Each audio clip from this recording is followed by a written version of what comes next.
Mabagyo ang araw na iyon. Isang binata ang nag-e-enjoy sa tanawin sakay ng bus papuntang paaralan nang biglang lumitaw ang isang halimaw mula sa kung saan. Kasing laki ito ng isang gusali, at sa isang kumpas lang ng kamay nito, tuluyang nawasak ang lahat ng nasa paligid nito.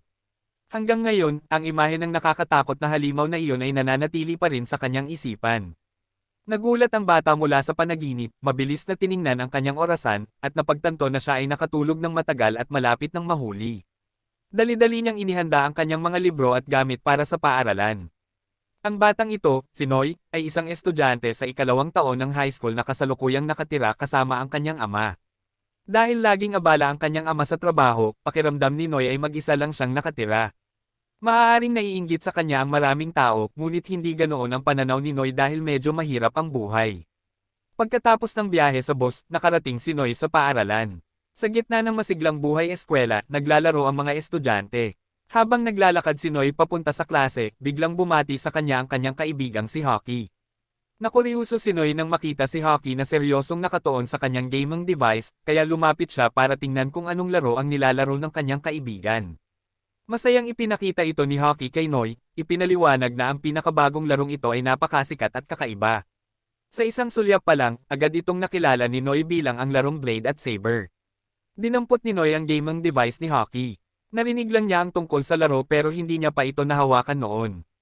Sinamantala ni Hockey ang pagkakataon para ipagmalaki na ang kanyang tiyuhin ay isang programmer sa kumpanya ng paglalathala ng laro. Kaya nabigyan si Hockey ng maagang bersyon ng pagsubok. Nangangahulugan ito na kabilang sila sa iilang tao na maaaring maglaro ng larong ito bago ito ilabas. Nang sandaling iyon, lumitaw ang isang batang babae na may asul na buhok, inagaw ang gaming device mula sa kamay ni Noy, ipinapaalala sa dalawang lalaki na malapit nang magsimula ang klase ng homeroom teacher. Kung magpapatuloy sila sa ganitong pag-uusap, tiyak na mahuhuli sila at mapaparusahan. Medyo pamilyar kay Noy ang personalidad ni Cass, kaya nagbigay lang siya ng pabaya na sagot at umalis. Habang naglalakad, masayang naisip niya ang laro ng Blade at Saber. Hindi tumitingin sa dinadaanan ni Noy, kaya nabangga niya ang isa pang babae. Tumangala siya para humingi ng tawad at namula ng husto. Napakaganda nito, may mahaba at nakalugay na buhok at mapupulang mga mata na nagpabilis ng tibok ng puso ni Noy. Hindi maaaring maging isang ordinaryong babae ang isang taong ganito kaganda. Kahit na nag-aaral pa lamang siya, may kasama siyang dalawang matangkad at maitim na bodyguard. Nang makita ng bodyguard na may pulang buhok na nakabangga si Noy, akmang tuturuan na sana niya ng leksyon si Noy nang pigilan siya ng bodyguard na may asul na buhok. Mas mahinahon ang huli at bahagya lamang na binalaan si Noy. Sa sandaling iyon, tumunog ang sirena ng akademya na nagbabala sa lahat tungkol sa isang paparating na antas 5 na sakuna. Umalangaw-ngaw ang babala sa buong lungsod na humihimok sa mga residente na agad na lumikas. Ang langit, na kanina lang ay maaliwalas, ay naging madilim na ngayon. Isang kidlat ang tumama, at mula rito ay lumitaw ang isang napakalaking halimaw. Habang ang iba ay nagtatakbuhan dahil sa takot, si Noy ay nasa sabik. Hindi siya natakot kahit kaunti bagkus ay nagmadali siyang umakyat sa bubong upang pagmasdan ang halimaw. Labis itong ikinabahala ni Cass at Hockey. Kung ang halimaw ay tatama sa kanilang kinaroroonan, lahat sila ay mapapahamak. Nanatiling walang pakialam si Noy, iginiit na hindi papunta sa kanila ang halimaw. Pagkasabi pa lang niya nito, lumingon ang halimaw at nagpaputok ng diretso sa kinatatayuan ni Noy. Mamatay na sana si Noy kung hindi dahil sa pananggalang na harang ng paaralan. Mabilis na dumating ang pangkat ng depensa ng lungsod ni Saber. Sa utos ng kapitan, isang sniper mula sa malayo ang direktang tumutok sa mata ng halimaw at kinalabot ang gatilyo. Napawungol ang halimaw sa sakit na nagbigay sa pangkat ng Saber ng pagkakataong magpakawala ng sunod-sunod na bala sa katawan nito. Sa isang iglap, bumagsak ang halimaw at agad na namatay. Ang panunood kung paano sila naglaban ng buong tatag ay lalong nagpalakas ng determinasyon ni Noy. Nangako siya na balang araw, magiging miyembro siya ng pangkat ng Saber. Medyo nagtataka si Hockey kung dahil ba sa mga halimaw na tulad niya ang nanakit sa mga magulang ni Noy. Agad itong itinanggi ni Noy, sinabing gusto niyang sumali sa Saber team para protektahan ang iba. Nang maayos na ang lahat, bumalik na ang tatlo sa klase, para lamang makita ang kanilang homeroom teacher na nakatayo roon kasama ang magandang dalaga kanina. Matapos pagalitan ng grupo dahil sa pagkahuli, ipinakilala ng guro si Modos sa klase.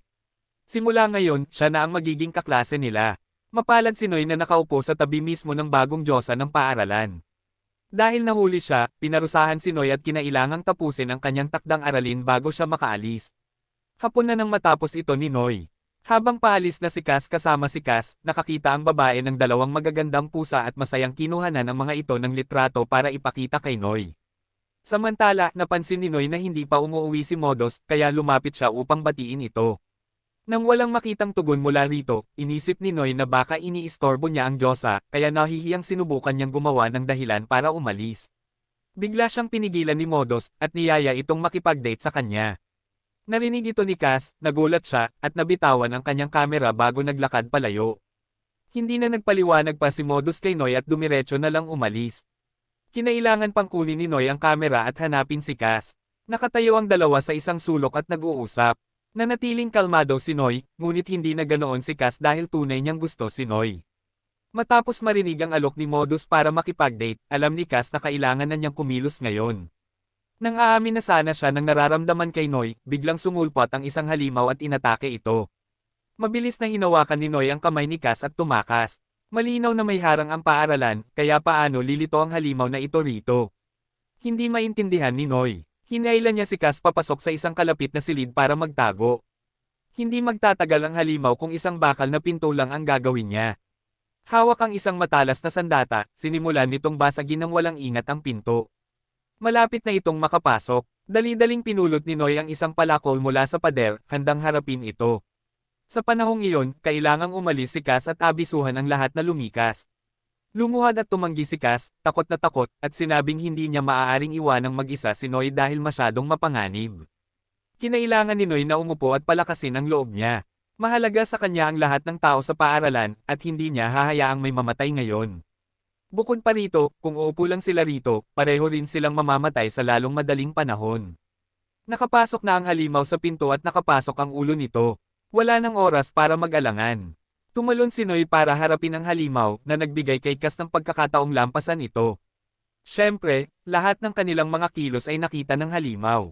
Hindi nito kayang hayaang makatakas si Cass ng ganoon kadali. Dalawang galamesa, likod nito ang diretsyong tumama kay Cass. Muntik na siyang tamaan, ngunit buti na lang at mabilis na gumanti si Noy at hinarang ang atake, at hinimok si Cass na umalis agad. Nag-aalala pa rin si Cass kay Noy, ngunit sa puntong ito, wala na siyang gaanong maitutulong dito. Kaya tumakbo siya pababa sa unang palapag at kinuha ang kanyang telepono para tawagan ang pangkat ng depensa ng lungsod para humingi ng tulong. Sa bubong, gamit lamang ang isang palakol, tiniis ni Noy ang bawat pag-atake ng halimaw, at ang kanyang katawan ay lalong nagiging bogbog. Masyadong mabangis ang mga pag-atake ng halimaw. Nagawa ni Noy na putulin ang isa sa mga galami nito at itinutok ang palakol sa balikat ng halimaw. Ngunit iyon lang ang nagawa niya. Hindi naapektuhan ang halimaw at sa halip ay itinumba niya si Noy. Binunot nito ang palakol mula sa balikat nito, naghahandang patayin si Noy, nang biglang naputol ang braso nito ng isang bagay. Tumangala si Noy nang may pagtataka at nakita ang isang babaeng nakasuot ng uniforme ng Blade Guard na dumating para iligtas siya. Mas nakahihigit siya sa halimaw na ito. Sa isang tama lang ng espada, nahati niya ang halimaw. Pagkatapos ay lumapit siya kay Noy at inalok ito ng isang gayuma. Ngunit tumanggi si Noy dahil hindi naman ganoon kalala ang mga sugat nito. Sa sobrang pagtutok sa mga pinsala ni Noy, hindi na malaya ng batang babae na hindi pa patay ang halimaw. Kahit na nahati sa dalawa, sinugod pa rin siya nito. Isang atake ang nagpatanggal sa kanyang pananggalang na helmet na nagpakita ng kanyang tunay na mukha na ikinagulat ni Noy nang ito ay ang kanyang kaklase na si Modos. Ang palihim na pag-atake ng halimaw ay naging dahilan upang mawala ng kontrol si Modos sa labanan at siya ay sinaksak sa tiyan at bumagsak. Sa pinakamatinding sandali na ito, muling sumigla ang tapang ni Noy. Walang pag-aalinlangan niyang kinuha ang espada ni Modos at sumugod upang tusukin ang katawan ng halimaw. Sa pagkakataong ito, totoong namatay ito. Ibinalik ni Noy ang healing potion na ibinigay sa kanya ni Modos kanina. Napakabisa nito. Pagkagamit pa lang ni Modos nito, agad na gumaling ang sugat sa tiyan niya. Kinuha ni Modos ang kanyang sandata, habang patuloy na pinupuri siya ni Noy, sinasabing napakaganda sana kung alam ng lahat na miyembro si Modos ng Blade Team. Agad na itinutok ang espada ni Modos sa mukha ni Noy. Nagbanta siya na dapat kalimutan ni Noy ang lahat ng nangyari ngayon. Kung may ibang makakaalam nito, mamamatay si Noy. Dahil sa takot, agad na pumayag si Noy, ngunit ayon sa kahilingan ni Modos, maaaring kailanganin din niyang kalimutan ang kanyang pag-amin. Nagsimulang maghinala si Noy kung tama ba ang desisyon niya, dahil sa totoo lang, hinangaan din niya si Modos. Sakto namang dumating ang bodyguard ni Modos. Agad siyang nagmadaling sinuri ang bangkay ng halimaw. Lumitaw ito sa loob ng paaralan nang hindi tumutunog ang mga alarma na kainahinala. Sa puntong ito, napansin ng bodyguard ang sugat sa tiyan ng kanyang binibini. Agad niyang hinawakan sa kwelyo si Noy, inakusahan ito, sinasabing kung nasaan man si Noy, tila nasusugatan ang kanyang binibini. Hindi na tinulungan ni Modos si Noy, diretso niya itong pinatumba at iniwan kay Keiken para hawakan. Umalis na lang siya pagbalik ni Cass, na natakot nang makitang walang malay si Noy at tumakbo para tingnan ito. Pagkatapos, direktang binuhat pa uwi ni Keiken si Noy. Gabi na nang magising si Noy mula sa bangungot. Maingat na nagamot ang kanyang mga sugat at si Cass ay nasa tabi pa ng kama, natutulog. Hindi siya ginising ni Noy, sa halip ay dumiretso sa kusina upang kumuha ng isang lata ng tubig para makapagpahinga. Maya-maya, nagising si Cass at nagmamadaling pumunta sa sala para umupo kasama si Noy. Ikinwento niya ang lahat ng nangyari. Tungkol kay Officer Keiken, at inakala pa nga ni Cass na si Keiken ang nagligtas kay Noy. Sasabihin na sana ni Noy ang totoo, ngunit nang maalala ang banta ni Modos, pinili niyang huwag itong gawin dahil sa takot na maparusahan siya. Naging malungkot ang kapaligiran, at muling binanggit ni Cass ang pag-amin ni Modos. Naisip na ito ni Noy, at, ayon sa kanya, hindi ito ganap na pag-amin. Naniniwala siyang ang mga iniisip ng mga dalaga ay napakasalimuot, kaya sa pananaw ni Noy, tiyak na may sarili ring mga dahilan si Modos. Maggagabi na, at oras na para umuwi si Cass. Nagpa siya si Noy na samahan siya, iniisip, paano ko hahayaang umuwi ng mag-isa ang isang babae sa gabi, lalo na't inalagaan niya lang ako. Samantala, sa isang kalapit na eskinita, isang babae ang tumatakbo para sa kanyang buhay, desperadong naghahanap ng paraan upang makatakas. Sa kabila ng kanyang pinakamahusay na pagsisikap, sa huli ay hindi niya nakatakas sa karit ng kamatayan. Kinabukasan ng umaga, puno ng mga pulis ang eskinita kung saan naganap ang pagpatay. Ipinadala rin si Officer Keiken upang imbestigahan ang sanhi ng pagkamatay ng biktima. Si Noy, na dumaan papunta sa paaralan, ay huminto upang sumilip ng may pagkaosyoso. Matapos suriin ang bangkay, ang tanging natukoy ni Keiken ay ang pagkakakilanlan ng biktima. Isang estudyanteng nasa pagitan ng 15 at 20 taong gulang na kilala ni Keiken si Noy, at ang dalawa ay pumunta sa isang sulok upang mag-usap. Ngunit una, hindi nakalimutan ni Keiken na bantaan si Noy, na sinasabing kung maglalakas loob itong bigyan ng anumang gulo ang kanyang binibini, si Noy ang unang masisiraan ng ulo. Masusing inimbestigahan ni Keiken ang bangkay sa eskinita. Naroon na ito simula pa noong madaling araw, at malamang na ang pumatay ay nanakit noong nakaraang gabi. Gayunpaman, batay sa mga marka sa katawan ng biktima, hindi matukoy ni Keiken kung ito ay sanhi ng tao o halimaw. Pagkatapos ay tumungo si Noy sa paaralan, iniisip ang mga pangyayari kahapon. Ang halimaw na lumitaw sa paaralan ay hindi nag-trigger ng anumang alarma na kakaiba. Kung hindi ito lumitaw ng mag-isa, posible na may iba pang mga halimaw na nagtatago pa rin sa lungsod. Habang nag-iisip, nakasalubong ni Noy ang presidente ng klase, na matagal nang naghihintay sa kanya, at inaabot ang kamay para sa ulat ng pagpuna sa sarili ni Noy. Nakalimutan itong isulat ni Noy, kaya mabilis siyang gumawa ng dahilan tungkol sa pagkakasalubong niya sa isang halimaw kahapon, at humingi ng mas mahabang oras. Ang dahilan na ito ay maaari lamang magloko sa mga hanggal. Imposibleng maniniwala ang presidente ng klase kay Noy. Galit na galit, hinawakan niya ang korbata ni Noy, at akmang kakalad ka rin na ito papunta sa opisina ng homeroom teacher, nang sumulpat si Motes at pigilan sila. Hawak niya ang ulat ng pagpuna sa sarili ni Noy. Matapos matanggap ang kailangan niya, wala nang dahilan ang pangulo ng klase para manatili at umalis na lamang. Pinuri ni Motes ang mga ginawa ni Noy, at sinabing tinupad niya ang kanyang pangako na hindi niya ibubunyag ang kanyang sikreto.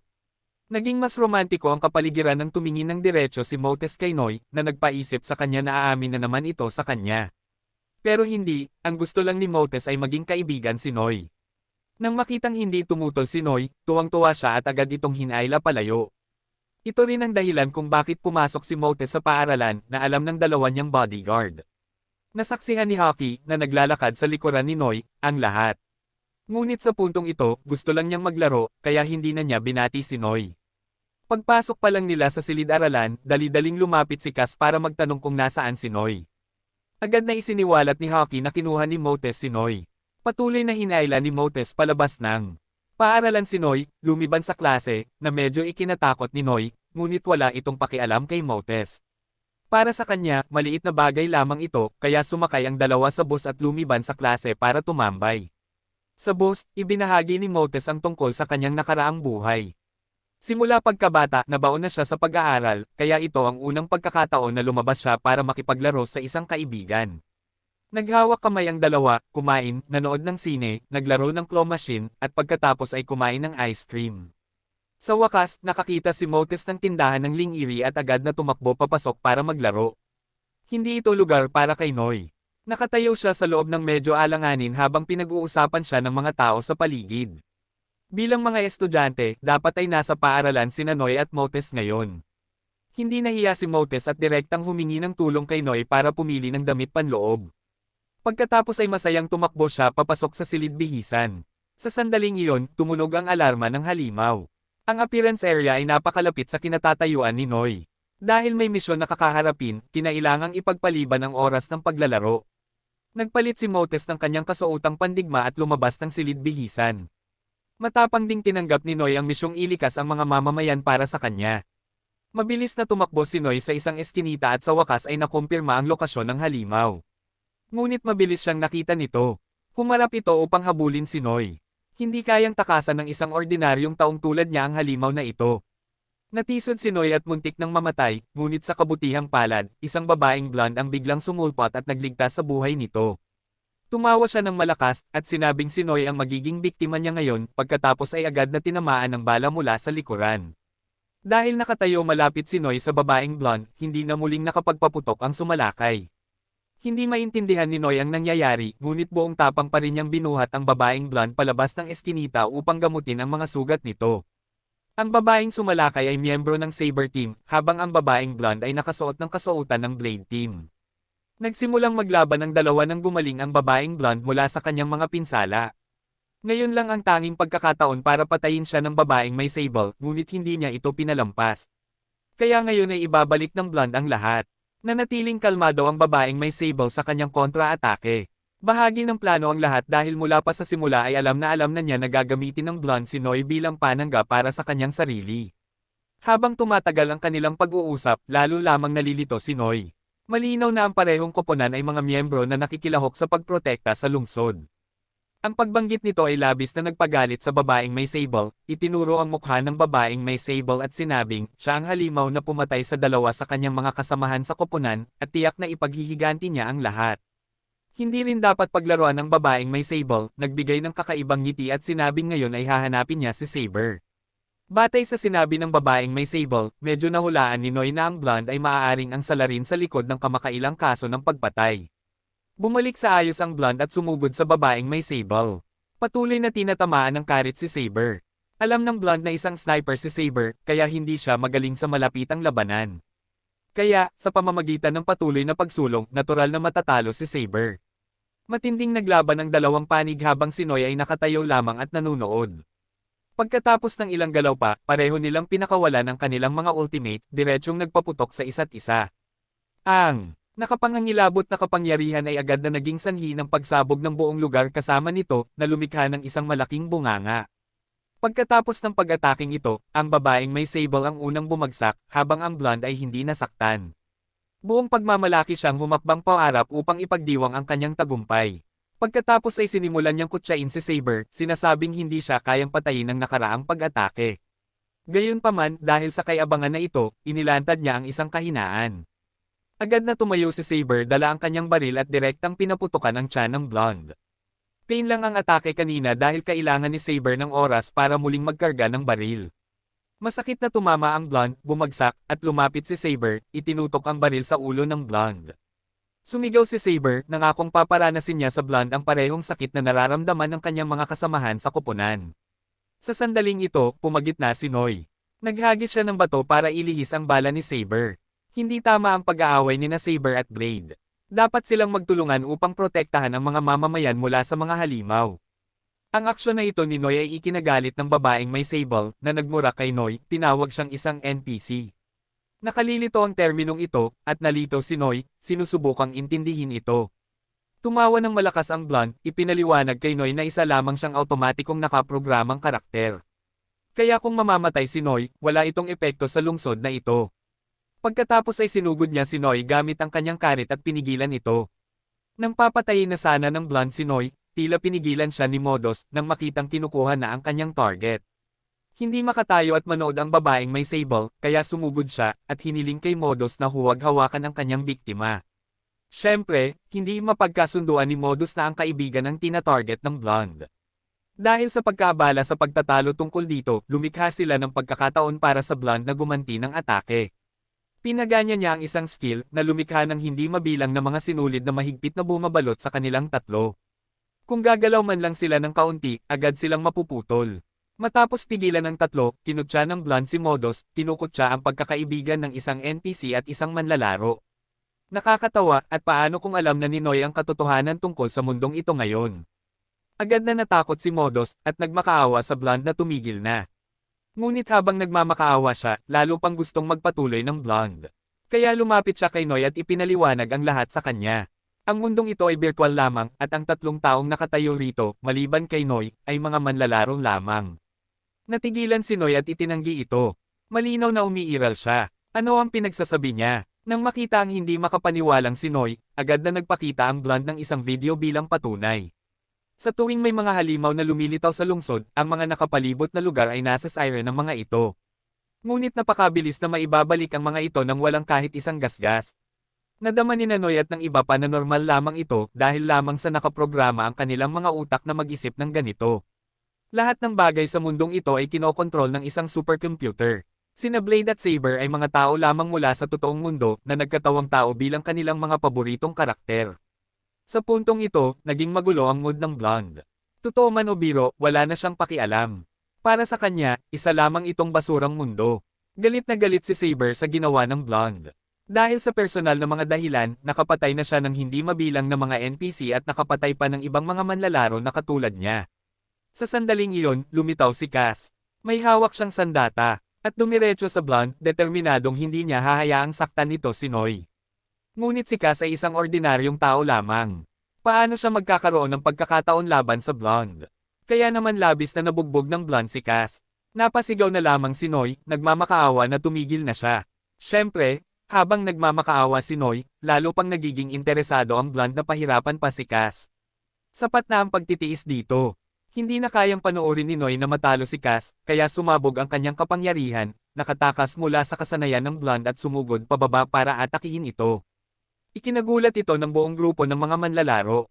Pagkatapos ay itinabi ni Noy si Cass at kinuha ang karit na blonde, itinutok ito sa mukha niya na nagsasabing doble ang sakit na ibabalik nito sa kanya. Tuwang-tuwa ang blonde, hindi maintindihan. Itinapon ni Noy ang karit na blonde. Bagamat nakaiwas ang blonde, kahit papaano ay nagawa nitong umatras at atakihin siya. Sa mga huling sandali niya, hindi pa rin matanggap ng blonde ang katotohanan ito. Para sa kanya, si Noy ay isa lamang ordinaryong NPC. Saan niya nakuha ang ganito kalaking kapangyarihan? Unti-unting nawala ang katawan nito at naging kaysa ni Noy. Matapos makuha ang kapangyarihan ng blonde, gumawa si Noy ng isang kasuotang pandigma para sa kanyang sarili. Sa kanyang mga mata ngayon, lumitaw ang lahat ng impormasyon tungkol kay Motes at sa Saber Girl. Ngayon ay nakumpirma na ni Noy na totoo ang lahat ng sinabi ng blonde. Gustong-gusto ni Motes na magpaliwanag kay Noy, ngunit nag-alangan siya, hindi alam ang sasabihin. Sa puntong ito, tumakbo ang Saber Girl para tingnan si Cass. Maliit na concussion lang iyon, hindi naman nagbabanta sa buhay.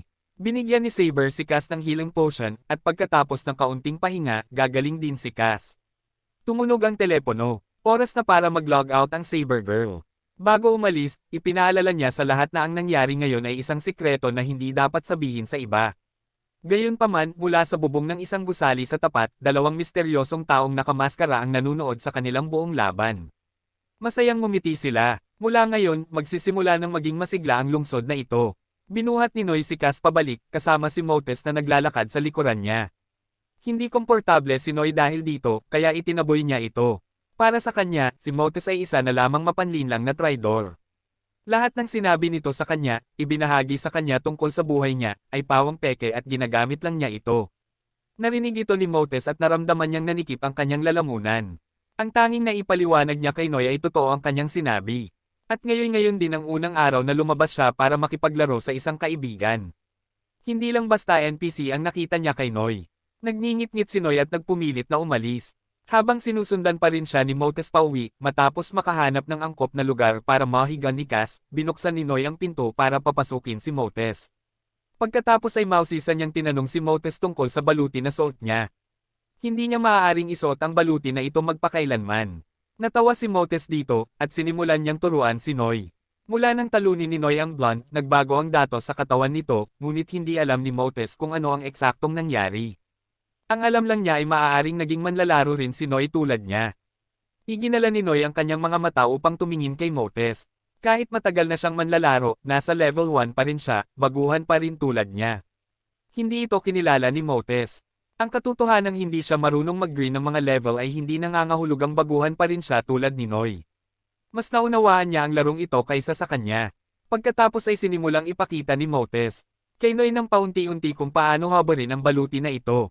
Sa isang pindot lang, tuluyang nawala ang baluti, naiwan si Noy na hubad sa harap ni Motes, na ikinahiya niya. Sinampal niya si Noy sa mukha, pinagalitan ito dahil sa pagiging maniakist. Maya-maya, kumalma na ang dalawa. Dahan-dahang tinalihan ni Motes ang mga sugat ni Noy, at humingi ng tawad si Noy sa kanya dahil sa masasakit na salita nito kanina. Kapag binibigyan ng pagkakataon, palaging nagpupumilit ang mga babae. Umupo si Motes, pinag-cross ang kanyang mga binti, at pinagalitan si Noy. Tunay ngang napakasakit ng mga sinabi ni Noy kanina. Kung hindi siya nanatiling kalmado, malamang ay namatay na si Noy doon mismo. Pero hindi iyon ginawa ni Motes dahil si Noy ang una niyang kaibigan. Sa totoong buhay, 10 taon na ang nakalilipas, na aksidente si Motes, at mula noon, hindi na niya kayang mamuhay ng normal. Nang ipakilala siya ni Vincent sa larong ito ay saka lamang siya malayang nakalakad at nakapagsaya tulad ng iba. Sa laro, kailangang kumpletuhin ng mga manlalaro ang iba't ibang misyon, at isa sa mga misyong iyon ay ang umamin kay Noy. Ang isa pang misyon ay ang Poxane ng halimaw sa paaralan, ngunit hindi natapos ni Motes ang alinman sa mga misyon, kaya naman nasa level 1 pa rin siya ng ganito. Nang marinig ito, biglang naalala ni Noy ang isang isyong kailangang tugunan. Dinala niya si Motes sa kanyang silid at hiniling dito na tumulong sa pagpapalit ng damit ni Cass. Bilang isang bata, hindi niya iyon magagawa. Kahit hindi ito nagustuhan ni Motes, bilang isang bagong kaibigan, hindi niya ito makatanggi. Maya-maya, natapos na ni Motes ang kanyang responsibilidad. Minsan niyang nilaibot ang tingin sa kwarto ni Noy, at nang tingnan niya ang larawan ni Noy at ng kanyang ina, isang alaala ang sumagi sa kanyang isipan, ngunit hindi niya matandaan kung ano iyon. Biglang may narinig na malakas na ingay sa labas. Pinigilan at isinandaw si Noy sa pader ng 3 lalaking nakaitim. Naniniwala silang si Noy ang sanhi ng nasirang data ng system, kaya agad nila itong inayos. Bigla, natuklasan ng isa sa grupo ang pulse heiress ni Noy. Ito ay pulse heiress ng isang manlalaro. Nagmamadaling lumabas si Motes mula sa silid upang magpaliwanag sa kanila. Tila hindi pagkakaunawaan ang nangyari. Sa harap ng dalawa, nagpakilala sila. Sila si Nightwolf, ang responsable sa pagsubaybay at pag-aayos ng mga bug para sa larong ito. Sa pagkakataong ito, pumunta sila para kumpirmahin kung si Noy nga ba ang sanhi ng system error.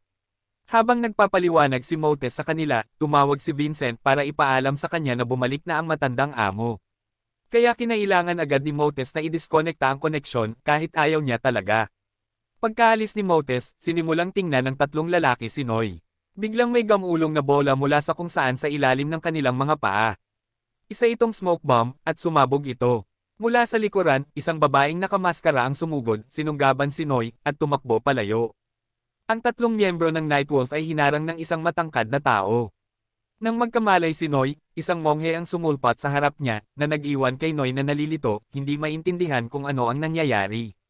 Naroon din ang batang babaeng dumukot kay Noy. Nagpakilala siya bilang si Oo ang itim na uwak, at ang monghe na nakaupo sa harap ni Noy ay ang Zen Master. Ang lugar kung saan nakaupo si Noy ay ang templo ng Zen ng Master, isang nasa salat na lugar kung saan nakikita ni Noy ang lahat. Hindi lubos na naintindihan ni Noy at inakala niyang may ibinibigay na palaisipan ang monghe sa kanya.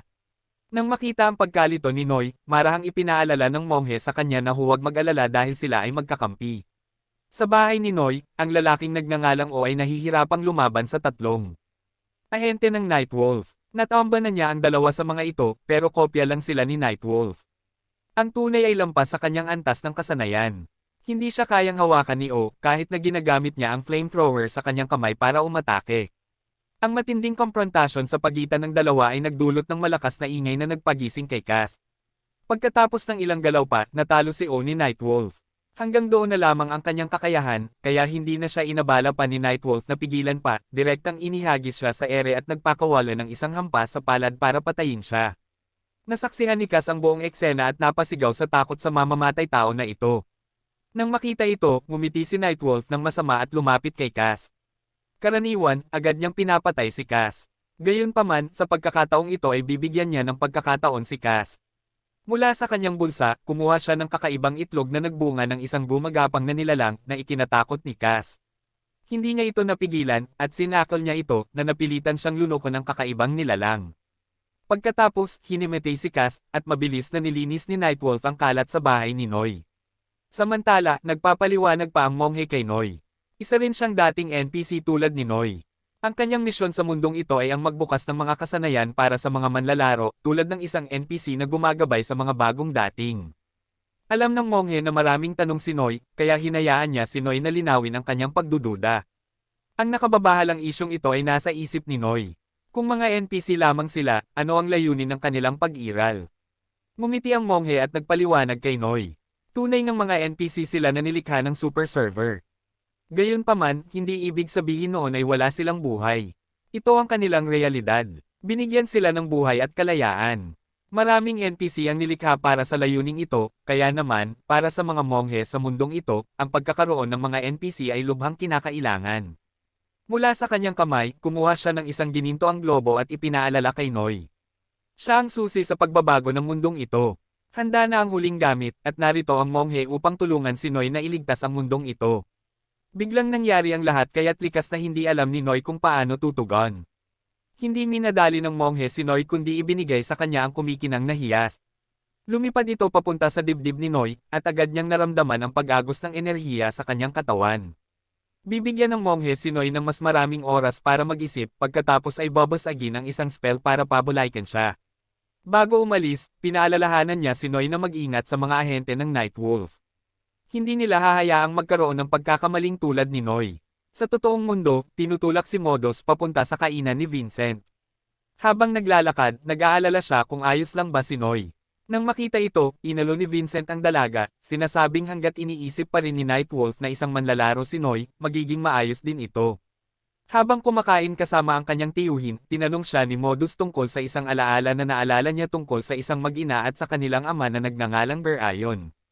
Nang marinig ito, nagalit ang tiyuhin ni Modus. Hinampis niya ang mesa at tumayo, ipinaalala kay Modus na ang bagay na iyon ay 10 taon na ang nakalilipas, kaya ayaw na niyang banggitin pa ito ni Modus. Si Noy ay na-teleport na pabalik sa kanyang bahay ng monghe.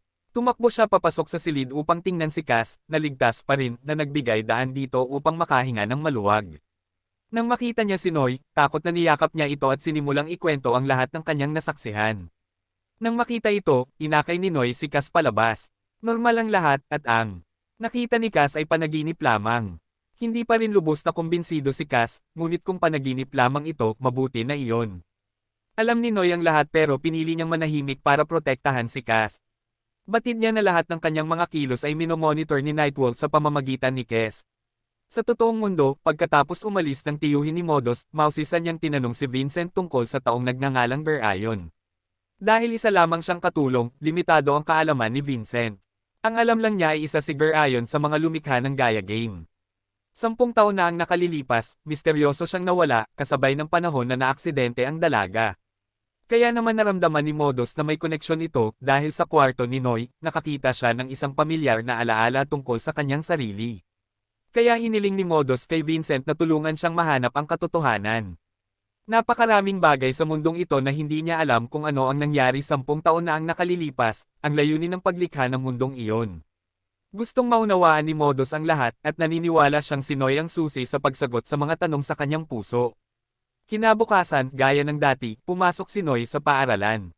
Habang nakaupo sa bus, hindi sinasadyang nakita niya ang isang malaking TV screen sa lungsod na nagpapakita ng isang eksena ng high school. Isang malabong alaala ang agad na bumalot sa kanyang isipan, lumitaw ang imahe ng isang malabong babae, na nag-iwan kay Noy na nalilito at nagtataka kung sino ito. Sa puntong ito, naalala ni Noy ang sinabi sa kanya ng blonde. Ang mundong ito ay virtual lamang, isang online game lamang. Natapos ang biyahe sa bus, at bumaba si Noy na may libu-libong tanong na, bakit naglalakad at hindi alam kung paano haharapin ang sitwasyon. Sa sandaling ito, lumitaw ang kanyang kaibigang si Hockey. Masaya siyang tumakbo palapit upang ipakita ang kanyang bagong tagumpay sa larong Blade at Saber. Inilaan ni Hockey ang 100% ng kanyang oras sa pugiling, at ngayon ay naabot na niya ang top 10 sa pandaigdigang rango. Karaniwan, pinupuri ni Noy si Hockey at kinukuha ang aparato para maglaro ng ilang rounds, ngunit sa puntong ito, wala sa mood si Noy. Lumakad si Hockey sa likuran ni Noy, tinutokso siya. Kahapon, lumiban si Noy sa klase para makipag-date kay Modos, kaya galit na galit si Teacher Leo, at ngayon ay tiyak na parurusahan si Noy. Hindi pa rin sumagot si Noy at nagpatuloy sa paglalakad na siyang nagpa-curious kay Hockey kung ano ang nangyayari kay Noy ngayon. Pagdating pa lang nila sa gate ng paaralan, naroon na si Modos at naghihintay kay Noy. Pagkakita pa lang niya rito, tumakbo siya palapit, gusto sanang sundan siya ni Noy. Sumama si Noy kay Modos, iniwan si Hockey na mag-isa para pumasok sa paaralan. Nagulat ang presidente ng klase na mag-isang pumapasok sa paaralan si Hockey ngayon. Hinailan ni Modos si Noy sa isang liblib na sulok at nagsimulang magtanong tungkol sa nangyari kahapon pagkatapos niyang mag-log out sa laro. Napakaraming nangyari kaya hindi alam ni Noy kung saan magsisimula. Sa sandaling iyon, nagsimulang tumunog ang alarma ng halimaw. Kailangang maghintay ang kwento. Ngayon, kinailangan munang pigilan ito ni Modos at Noy. Mabilis na tumakbo papasok sa campus ang mga estudyante at sibilyan kung saan naitayo ang safe zone barrier. Magiging ligtas sila rito. Bumaba ang halimaw sa lungsod, mas malaki kaysa sa anumang halimaw na lumitaw noon. Paglapag pa lang nito, nagpakawala ito ng 2 ball ang apoy patungo sa paaralan. Mabuti na lang at pinrotektahan ng harang ang mga estudyante, ngunit dahil dito, hindi sila natakot, nakatayo lang at pinapanood ang halimaw mula sa loob. Ikinagalit ito ni Guro Leo, kaya hinabol niya ang lahat pabalik sa klase. Dumating na sina Noy at Modos sa pinangyarihan. Inactivate ni Noy ang kanyang device at tiningnan. Hindi sapat ang mga antas niya at ni Modos para labanan ang halimaw na ito. Natukoy nito sina Noy at Modos at naglunsad ng isang pag-atake sa kanila. Sa sandaling iyon, lumitaw si Kaken upang iligtas sila. Mabilis niyang sinugod ang halimaw ng may kabangisan, saka hinimok ang dalaga na umalis agad. Nag-aalala pa rin si Modos. Paano malalabanan ni Kaken ang halimaw na ito ng mag-isa? Nang marinig ito, itinaas na lang ni Kaken ang kanyang ilong at ngumiti ng may kumpiyansa. Bilang bodyguard ng dalaga, paano siya nagugulo ng duguan na halimaw na ito? Matindi ang labanan sa pagitan niya at ng halimaw. Mula sa loob ng paaralan, nahulaan ni Cass na maaaring naroon si Noy, kaya lumingon siya, gustong tumakbo at hanapin ito. Matapos ang isang mabangis na pag-atake sa halimaw, ang baluti ni Kaken ay sumiklab at nagliyab. Palukso-lukso siyang tumalon, hindi alam kung paano apulahin ang apoy, hanggang sa lumitaw si Vincent at gumamit ng isang freezing skill para iligtas ang buhay ni Kaken. Nang sandaling iyon, tumakbo rin si Cass palabas sa gate ng paaralan at nakita si Noy. Takot na takot siyang sumigaw, binalaan si Noy habang palihim na inaatake ng halimaw ang grupo. Isang malakas na atake ang naging dahilan ng agarang pagkawasak ng harang sa paligid ng paaralan. Ang abisong ito ay direktang ipinadala kay Nightwolf. Karaniwan, agad niyang inaayos ang harang, ngunit sa pagkakataong ito, gusto muna niyang makita ang mga kakayahan ni Noy. Isinuot ni Modos ang kanyang baluti pangdigma. Hindi na niya kayang tumayo na lang at gusto na niyang makipaglaban kasama sina Kaken at Vincent. Hindi sila pinansin ng halimaw at dumiretso na lang sa paaralan. Lumaban silang tatlo sa halimaw, habang si Cass ay takot at hinimok si Noy na maghanap ng ligtas na lugar na mapagtatagwan. Agad na tumanggi si Noy, ang mundong ito ay kanila, at kailangan nilang kumilos upang protektahan ito. Wala nang itinago si Noy kay Cass. Isinuot niya ang kasuotang pandigma ng manlalaro. Hawak ni Kaken ang kanyang palakol, sumugod siya at tinamaan ang mukha ng halimaw. Dahil nasa ere siya, hindi niya naiwasan ang husay nito sa pag-ungol at tuluyang bumagsak, ngunit sumugod si Noy para maabutin siya sa tamang oras. Ang naunang pag-atake ni Kaken ang naging dahilan upang makapasok ang halimaw sa ikalawang yugto. Naglabas ito ng isang spell at nagsimulang gumawa ng mababanggas na haligi ng apoy. Gusto sanang sumugod ni Noy para umatake, ngunit pinigilan siya ni Vincent. Ayon sa kanya, tila hindi sila ang tina-target ng halimaw na ito. Agad na tumanggi si Noy. Marahil para kay Vincent, ang mga tao sa mundong ito ay mga NPC lamang, ngunit para sa kanya, lahat sila ay mahahalagang taong kailangan niyang protektahan. Habang sumusugod si Noy, hinabol naman siya ni Modos. Dahil wala nang ibang magawa, kinailangan ni Vincent at Kaken na protektahan ang dalaga. Ngunit nang sandaling iyon, isang haligi ng apoy ang lumitaw, na hamarang sa kanilang daan. Nagmadaling hinarap ni Noy ang halimaw, gustong-gusto niyang bunutin ang kanyang sandata. Ngunit kahit papaano, sa kritikal na sandaling iyon, nagkaproblema ang sistema ni Noy. Kung walang sandata, isa lamang siyang madaling biktima para sa halimaw. Sumugod si Modus gamit ang kanyang espada upang harangan ang atake ng halimaw, ngunit dahil sa pagkakaiba ng antas, siya ay nabigla. Nabasag ang espada ni Modus nang marating ng atake ng halimaw si Noy. Nang tamaan ito, agad na nawala ng malay si Noy. Nag-aalalang tumakbo si Modus upang tulungan si Noy na makatayo. Patuloy na umatake ang halimaw, at sa sobrang lapit, hindi rin nakaiwas si Modus. Mabuti na lang at sumugod si Kaken para salubungin ang ataking ito para sa dalaga. Agad niyang sinabihan si Modus na ilayo. Si Noy sa lugar na ito. Ngunit kahit gaano pa siya kalakasan ng pagyugyug ni Modus, hindi pa rin nagigising si Noy. Sa sandaling iyon, isang putok ng baril ang umalangaw-ngaw. Tiningnan ni Modus ang direksyon ng bala at agad niyang nakilala na si Hako ito mula sa Saber Defense Team. Sa pagkakataong ito, dumating si Hako kasama ang kanyang kapitan. Labis din ang pag-aalala ni Cass at gustong pumunta kay Noy, ngunit napakalapit ng lokasyon ni Noy sa halimaw. Kaya nagtalaga si Vincent ng isang misyon kay Kaken. Una, kailangan nilang alisin si Cass, na walang kakayahan, sa lugar na ito. Bagamat hindi niya ito nagustuhan kahit kaunti, kinailangan ni Kaken na sundin ang mga utos ni Vincent. Sa panig ni Hako, gusto rin niyang sumali sa labanan. Ngunit pansamantalang ayaw makialam ng kanyang kapitan sa bagay na ito. Ang halimaw ay tinatawag na Burst Witch, isang halimaw na hindi madaling harapin. Bukod dito, ang grupong nagpasimula ng labanan dito ay ang grupo ni Noy. Kaya kahit na makialam pa sila ngayon, ang mga experience point ay hindi magiging pag-aaksaya lamang ng pagsisikap. Masyadong mataas ang level ng halimaw na ito, at masyadong mahina ang grupo ni Modus. Nawala ng malay ang kapitan ng Saber. Mga utos lang iyon, kaya kinailangan sumunod ni Hako. Hanggang dito na lang ang kaya niyang tulungan kay Noy. Ang natitira ay lubos na nakasalalay sa kanyang mga kakayahan. Hindi pa rin nagigising si Noy. Habang ang halimaw ay mabilis na umaatake, ang mga kakayahan ni Vincent ay may hangganan. Hindi na niya nakayanan. Nang malapit nang marating ni Noy ang atake ng halimaw, biglang sumabog si Cass gamit ang sarili niyang kapangyarihan. Ikinagulat ito ni Nightwolf na nakamasid mula sa malayo.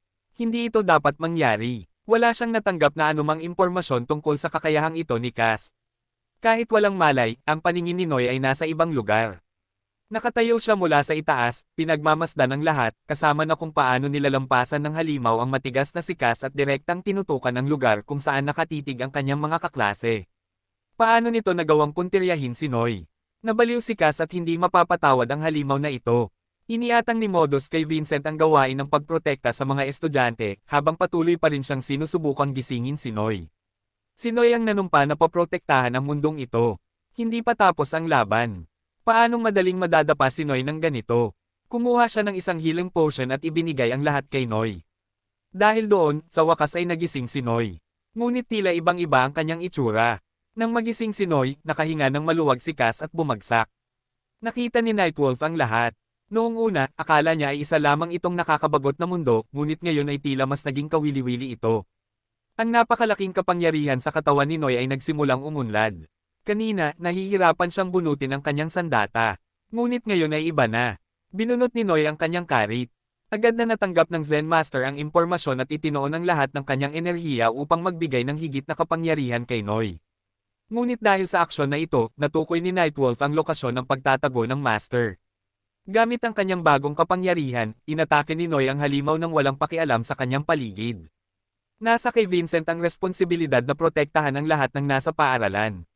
Pagkatapos ng ilang palitan ng suntok, pinakawalan ni Noy ang kanyang kakayahan. Gumawa si Noy ng ilang hiwa at agad na lumitaw ang hindi mabilang na pulang sinulid sa katawan ng Burst Witch. Agad na nakilala ni Motes ito bilang kasanayan ng Blonde. Natutunan ito ni Noy matapos niyang makuha ang lahat ng impormasyon ng kanyang datos. Masyadong makapangyarihan ang kasanayang ito. Agad na pinatay ni Noy ang halimaw, nasaksihan ang lahat. Naintindihan na ngayon ni Motes. Tiyak na hindi isang ordinaryong NPC si Noy. Lumapag si Noy sa harap ni Motes. Tinawag niya ito, ngunit kahit papaano ay sumugod si Noy para atakihin siya. Tila nawalan ito ng kontrol.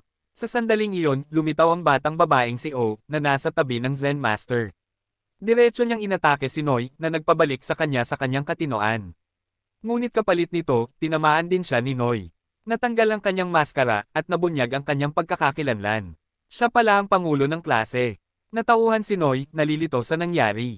Kaya kinailangang ipaliwanag muli ni Motes at ng pangulo ng klase ang lahat sa kanya. Sa pagkakataong ito, dumating ang pangulo ng klase upang tulungan si Noy sa utos ng Zen Master. Natapos na niya ang kanyang misyon, kaya wala na siyang dahilan para magtagal pa. Samantala, sa tagwan ng Zen Master, natagpuan na ni Nightwolf ang kanyang lokasyon.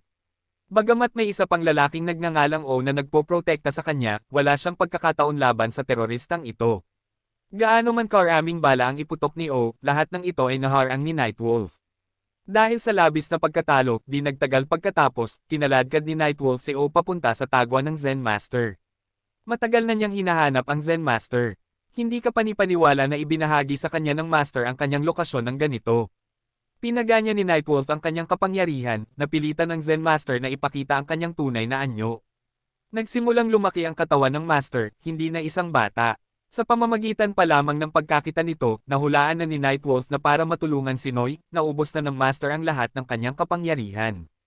Hindi magiging masaya ang pakikipaglaban sa kanya sa ganitong estado, kaya dumiretso si Nightwolf sa pangunahing issue, na napilitan ng Zen Master na ibunyag ang lokasyon ng iba pang mga O.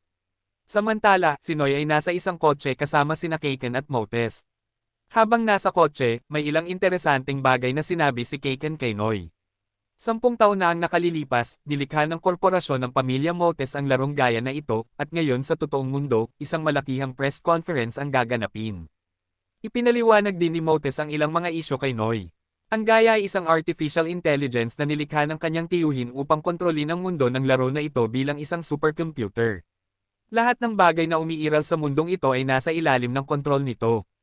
Ilang sandali pa, nakarating sila sa lugar ng trabaho ni Vincent. Hindi na siya nag-aksaya ng oras at dumiretso na sa pangunahing punto.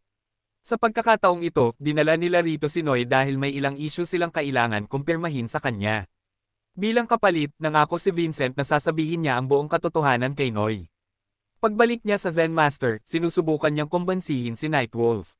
Kung sasama lang sana siya sa guro, magtutulungan sila upang mahanap ang tunay na kalayaan. Nang marinig ito, pumagalpak ng tawa si Nightwolf. Sawang-sawa na siya sa mga walang katuturang imbitasyon na ito. Ang mundong ito ay nilikha ng supercomputer na Gaia. Kung wala si Gaia, hindi siya mabubuhay ngayon. Kaya naman malaki ang magiging problema niya kapag ang mga taong tulad ng Zen Master ay lumaban kay Gaia. Ang pagsira kay Gaia ay nangangahulugan ng pagsira sa mundong ito. Iyon lamang ay sapat na dahilan para paksay ni Nightwolf ang Zen Master. Alam ni Nightwolf na malaki ang pagmamalasakit ng Zen Master kay Noy, kaya pinaalalahanan niya itong huwag mag-alala. Bilang isang supervisor, hindi niya hahayaang magtagal ang isang pagkakamaling tulad ni Noy. Sa puntong ito, sinimulan ni Vincent ang kanyang trabaho. Una, sinuri niya ang mga personal na record ni Noy. Namatay ang ina ni Noy sa isang aksidente 6 na taon na ang nakalilipas, at pagkatapos nito ay nagpatuloy si Noy sa paninirahan kasama ang kanyang ama. Dahil madalas na abala ang kanyang ama sa trabaho, madalas na lumalabas si Noy upang makipaglaro sa kanyang dalawang kaibigan, sina Hockey at Cass. Nang marinig ito, hindi na nakatiis si Noy. Humakbang siya paarap at inihagis ang mga dokumento mula sa mga kamay ni Vincent, pinagalitan ito na kahit isa lamang siyang NPC, kailangan pa ring igalang ang kanyang privacy. Agad na tumayo si Modos at nagpaliwanag kay Noy. Kinakailangan ng pag-iimbestiga sa personal na buhay ni Noy dahil naniniwala siyang may palatandaan dito, isang bagay na konektado sa mundong ito, kaya umaasa siyang makikipagtulungan at tutulungan sila ni Noy. Pagkatapos, nagpakita si Vincent ng isang litrato, isang larawan ni Noy kasama ang kanyang ina at ang tanong ni Vincent ay, sino ang kumuha ng litratong ito? Para kay Noy, walang katotohanan ang tanong ni Vincent. Sino pa ba kundi ang kanyang ama? Ngunit nang tanungin ni Vincent ang pangalan ng kanyang ama, si Noy, kahit anong pilit niyang alalahanin, ay wala siyang maalala. Pagkatapos ay agad na nahimete si Noy pagkatapos. Sa panig ng Zen Master, nang pagbantaan ni Nightwolf ang buhay ni Noy, hindi na nakapagpigil ang Master at inatake siya. Kahit na naipit siya sa pader, hindi siya sumuko dahil si Noy ang huling gamit ng pag-asa sa mundong ito. Kahit na kailangan niyang mamatay, isusuko niya ang kanyang buhay para protektahan siya. Pagkatapos ng ilang suntok pa, natalo ang Zen Master kay Nightwolf. Maya-maya, nagkamalay muli si Noy. Bagamat hindi niya ito nagustuhan, kinailangan pa ring ipaalala ni Vincent kay Noy na inimbestigahan na niya ang lahat ng impormasyon tungkol kay Noy, at walang impormasyon tungkol sa amang binanggit niya. Posibleng pinakialaman ang datos. Dinalhan ni Modus ng tsa si Noy at binanggit ang pangalang Gereto para malaman kung naaalala ni Noy kung sino siya. Pagkarinig pa lang nito, bumalik na naman ang sakit ng ulo ni Noy. Nang makitang tila hindi siya kilala ni Noy, ipinaliwanag itong muli ni Modus kay Noy. Ang taong ito ay isang project engineer sa laro at nang tingnan niya ang larawan sa kwarto ni Noy, agad na lumitaw ang pangalang ito sa kanyang isipan. Kaya naman naniniwala si Modus na may koneksyon ito. Papalapit ng papalapit ang mga bagay-bagay. Ayon kay Vincent, isang pagkakamali si Noy sa larong ito.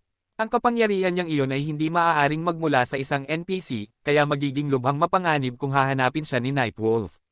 Sa puntong ito, tinanong ni Vincent si Noy kung may kilala ba siyang ibang NPC na katulad niya, kaya ibinahagi ni Noy sa lahat ang tungkol sa Zen Master. Matapos makinig sa paliwanag ni Noy, kinumpirma ni Vincent na ang Zen Master ay isang insekto sa mundong ito, kaya tiyak na magiging target din siya. Sa baba ng gusali ng opisina ni Vincent, isang pares ng magkakapatid ang lilipat sa isang bagong lugar. Si Ramcho, ang kapatid na babae, ay labis na nainip at ayaw niyang ilipat ang mga gamit buong araw, kaya kinailangan siyang hikayatin ng kanyang kapatid na ito na ang huling biyahe. Kaunting pagsisikap pa at magiging maayos din ang lahat. Pagkabalik kay Noy, pinaalalahanan siya ni Vincent na haborin ang kanyang kasuotang pandigma. Mas makakaakit lang ng atensyon kung isusuot ito sa kalye. Kinailangan pang gabayan ni Modus si Noy. Sa pagkakataong ito, hindi nahubad si Noy. Pagkatapos, kinailangang dumalo ng grupo ni Modus sa press conference sa totoong mundo. Kinailangan nilang mag-log off agad, ngunit bago umalis, pinaalalahanan nila si Noy na maging maingat sa mga bagay sa labas. Siya ang pangunahing target ni Nightwolf. Bumaba mula sa gusali si Noy, na nakasuot ng sibilyan, at nakita siya ng magkapatid na Ramcho. Naglakad siya hanggang hating gabi bago tuluyang nakauwi. Pagbukas pa lang niya ng ilaw, lumitaw ang class president na si Chino, na ikinagulat niya. Sa pagkakataong ito, pumunta siya upang protektahan ang buhay birhen ni Noy. Hindi maintindihan ni Noy ang ibig niyang sabihin. Matapos tiyakin na ligtas ang paligid, umupo si Chino at ipinaliwanag ang sitwasyon kay Noy. Nabihag na ang Zen Master. Tiyak na si Noy ang pangunahing target ni Nightwolf. Karaniwan, dinadala niya si Noy sa paaralan para magtago, ngunit nawala na ang pananggalang na harang sa paaralan, at ang tanging taong maaaring magpalit ng harang ng paaralan kung gugustuhin niya ay si Nightwolf. Nang makitang labis na nag-aalala si Noy, umupo si Chino upang palakasin ang loob nito. Hindi niya alam kung ano talaga ang intensyon ng Zen Master o kung ano ang huling pag-asa nito sa kanya, ngunit naniniwala siyang may dahilan ang Zen Master dahil ibinigay na nito ang lahat ng kanyang kapangyarihan kay Noy. Bilang tugon doon, dapat maging matatag si Noy. Nakahiga sa kama, inilagay ni Noy ang kanyang kamay sa kanyang noo, iniisip ang tunay na kahulugan ng gamit pang-asa. Bagamat hindi pa rin niya maintindihan kung ano ito, alam ni Noy na dapat niyang protektahan ang mundong ito, dapat niyang protektahan ang mga taong pinapahalagahan niya. Ang pagsasalita ni Chino habang natutulog ay ikinagulat ni Noy. Tumakbo siya para tingnan ito at nadatnan niya itong umiiyak, tila inaalala ang mga nakapangangilabot na pangyayari mula sa nakaraan. Kinabukasan, pagkagising ni Chino, pumasok na sa paaralan si Noy. Maalalahanin siyang nag-iwan ng almusal para sa kanya. Para itong pag-aalaga ni Noy kay Chino, kahit na pumunta ito para protektahan siya. Nagmamadaling tumakbo si Noy papuntang paaralan dahil sa pag-aalalang mahuli. Pagdating niya, matagal na siyang hinihintay ni Cass. Pagkakita niya kay Noy, tumakbo siya para yakapin ito. Kahapon, nang magising siya at wala na si Noy kahit saan, takot na takot si Cass, takot na baka hindi na niya makita si Noy. Habang nag-uusap sila, may tumawag kay Noy mula sa hagdanan. Si Nightwolf iyon. Gaya ng hinulaang ni Chino, pumunta siya sa paaralan para hintayin si Noy. Galit na isinumpa siya ni Noy dahil sa nagawa niya sa mundong ito at sa Zen Master. Tumawa si Nightwolf at tiniyak kay Noy na huwag mag-alala tungkol sa Zen Master dahil ibinigay na niya ito sa ibang bisita. Kung tungkol naman kay Noy, kailangan niyang sumama kay Nightwolf. Nagpaputok si Nightwolf ng electric beam para maiwasan ang panganib kay Cass. Tumalon si Noy para harangan ang ataking ito, pero agad na nawala ng malay. Maaari mong hawakan ang iba, pero hindi mo na maaaring hawakan muli ang taong gusto niya. Lumakas ang kapangyarihan ni Cass. Sinira niya ang lahat ng bagay sa paligid na napilitang huminto si Nightwolf. Humanga si Nightwolf sa kapangyarihang ito ni Cass, kaya nagpasya siyang huminto rito ngayon at agad na naglaho. Pagkatapos noon, dinala ni Cass si Noy pabalik sa silid-aralan. Pagbukas ng pinto, pumutok ang palakpakan. Nagtakbuhan ng mga kaklase para purihin si Noy dahil sa mahusay na pagtatago ng kanyang mga kasanayan. Akala nila ay isang ordinaryong bata lamang si Noy. Pero sino ang mag-aakala na miyembro siya ng Blade Team? Dahil kakaligtas lang ni Noy sa buong klase kahapon, maraming babae sa klase ang nahulog ang loob sa kanya. Pinaalalahanan pa nga nila si Noy na basahin ang kanilang mga liham. Pumunta si Noy sa kanyang mesa at nagsimulang maghanap ngunit wala siyang makita. Kaya humarap siya upang tanungin si Hockey kung mayroon ba itong alam, ngunit malamig at hindi kanais-nais ang tugon ni Hockey. Dahil dito, inakala ni Noy na galit pa rin si Hockey tungkol sa kahapon. Kaya pagkatapos ng klase, kinailangan siyang habulin ni Noy para magpaliwanag. Para kay Hockey, si Noy ngayon ay parang isang superhero. Samantalang siya ay isang otako na adik lamang sa laro. Nasa dalawang magkaibang mundo sila, kaya inakala ni Hockey na hindi na sila maaaring magpatuloy bilang magkaibigan. Alam ni Noy ang ipinahihiwatig ni Hockey.